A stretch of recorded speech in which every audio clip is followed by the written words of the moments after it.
बात वैसे इतनी बड़ी होती नहीं है जितना तुम गुस्सा करने लगते हो। आपको तो हर बात मामूली लगती है अम्मी। जब नादिया ने आपको बताया था कि शांजे से उसका राब्ता हुआ है, तो आपको समझाना चाहिए था ना उसे। आपको कहना चाहिए था उसे कि वो राब्ता खत्म करे शांजे से।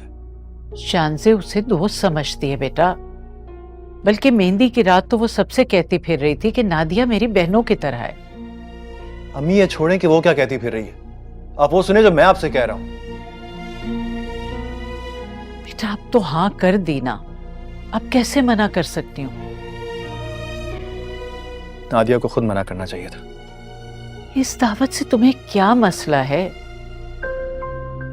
नादिया और खावर तो वैसे भी उसके घर जाना चाह रहे थे।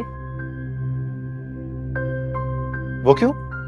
खावर कह रहे थे कि घर जाकर शुक्रिया अदा करना चाहिए गाड़ी देने पर। अम्मी खुदा का वास्ता आप नादिया को कहें कि खावर भाई को इस मामले से दूर रखें। अच्छा मैं कह दूंगी बेटा, लेकिन इनकार नहीं होता ना जब कोई इतने प्यार से बुलाता है। हो सकता है इनका, मैंने भी तो किया है ना, मुझे भी तो बुलाया था उसने। तुम्हारी तरफ से तो शांजे की हर बात पर इनकार है। जितना खर्चा शांजे ने नादिया की शादी के लिए कर दिया है ना, उसके बाद हम उसके सामने सर नहीं उठा सकते। इनकार करने से तो कहीं बेहतर है कि सर उठा के बात कर लिया करो। मतलब ये कि शांजे को जो कुछ करना था वो तो कर चुकी, हम उसके एहसानों का बदला नहीं उतार सकते। लेकिन कम से कम उसका दिल तो ना दुखाएं। वो तुम्हारे बहन और बहनोई को इज्जत दे रही है तो तुम्हें बुरा लग रहा है। उनके साथ वो तुम्हें भी बुला रही है तो तुम्हें क्या मसला है जाने में? अम्मी मेरा ये मसला है कि मैं नहीं चाहता कि खावर भाई को ये पता चले कि हम शांजे के साथ क्या कर रहे हैं। इतनी शर्म आ रही है तो फिर चले जाओ उनके साथ, ताकि वहां कोई ऐसी बात ना निकले। यूं भी ये सोचकर कि वो हमारे साथ क्या कर रही है, इस पे शर्मिंदा होने से बेहतर है कि तुम ये सोचो कि तुम उसके साथ क्या कर रहे हो।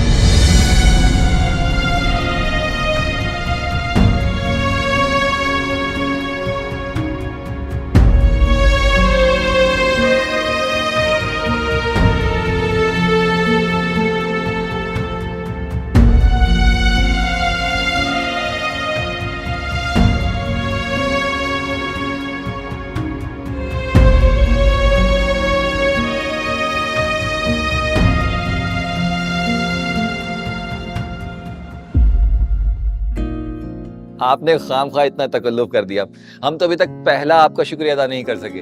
आप शर्मिंदा कर रहे हैं। पहले तो मुझे कुछ समझ ही नहीं आया गाड़ी देख के। जाहिर है मुझे अंदाजा है कि अब इन लोगों की हैसियत नहीं है गाड़ी देने वाली। फिर नादिया ने बताया कि आपने भेजी है, फिर तो मैं हैरान ही हो गया कि दुनिया में आज भी ऐसी दोस्तियां पाई जाती हैं। खावर आपके बहुत शुक्रगुजार हैं। शुक्रगुजार?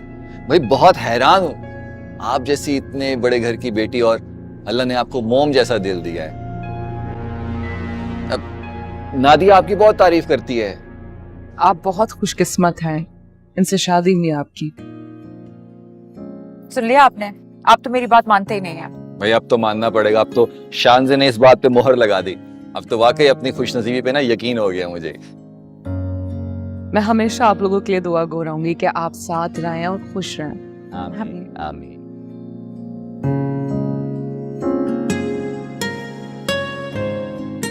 एक बात पूछूं आपसे? पूछिए। आपने अभी तक शादी के बारे में क्यों नहीं सोचा? भाई इस बात का तो यकीन है मुझे कि एक से एक बड़ा रिश्ता आया होगा आपके लिए, नहीं?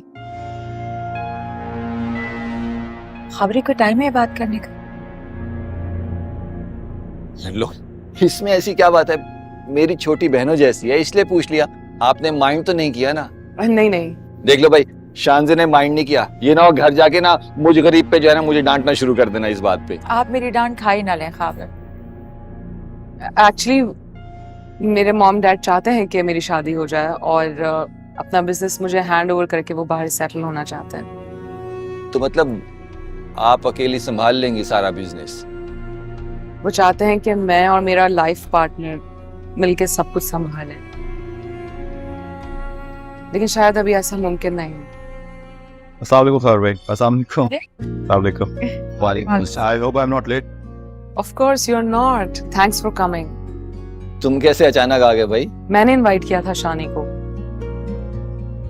मैं सोच रही थी कि हम दोनों मिलके आप दोनों को वेलकम करेंगे, लेकिन शानी की ऑफिशियल मीटिंग थी इसलिए थोड़ा लेट हो गया।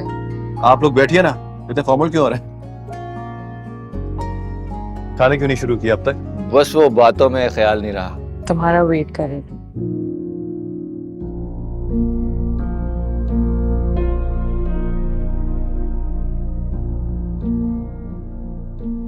इसी तरह सोचती रहोगी तो एक ना एक दिन अपने फैसले पे पछताओगी। आप क्यों चाहती हैं कि मेरे पछतावे का सफर अभी से शुरू हो जाए?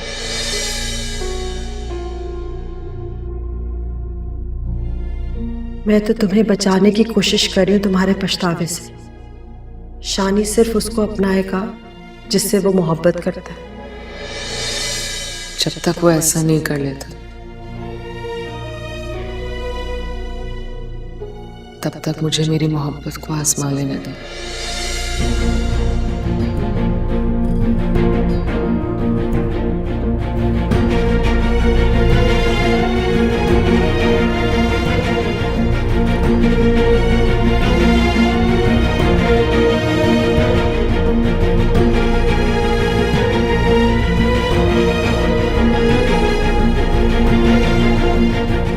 मुझे तो खाना बहुत पसंद आया। हाँ मजे का था।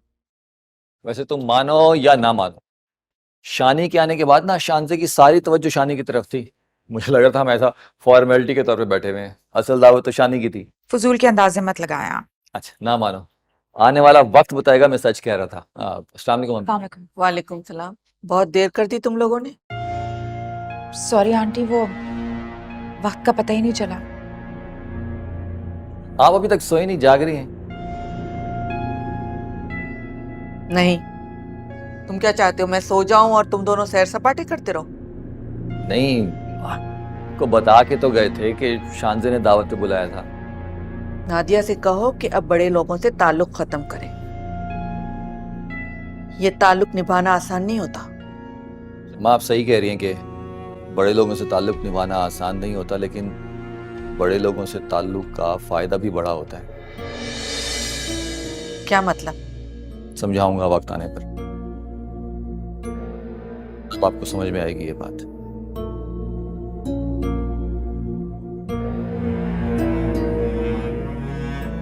ये लड़का तो पागल हो गया है। बीवी की सहेली की दावतें खाकर भी खुश हो रहा है।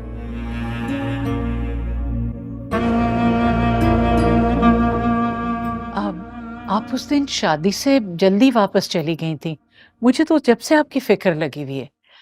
आप बैठे, मैं जरा चाय बना रहने दीजिए, कोई जरूरत नहीं है। क्या हुआ, शानी से कोई गलती हो गई? नहीं, गलती तो मेरी बेटी से हुई कि एक एहसान फरामोश इंसान से मोहब्बत कर बैठी। मुझे अंदाजा नहीं था कि आप लोग मेरी बेटी का कितना फायदा उठा रहे हैं।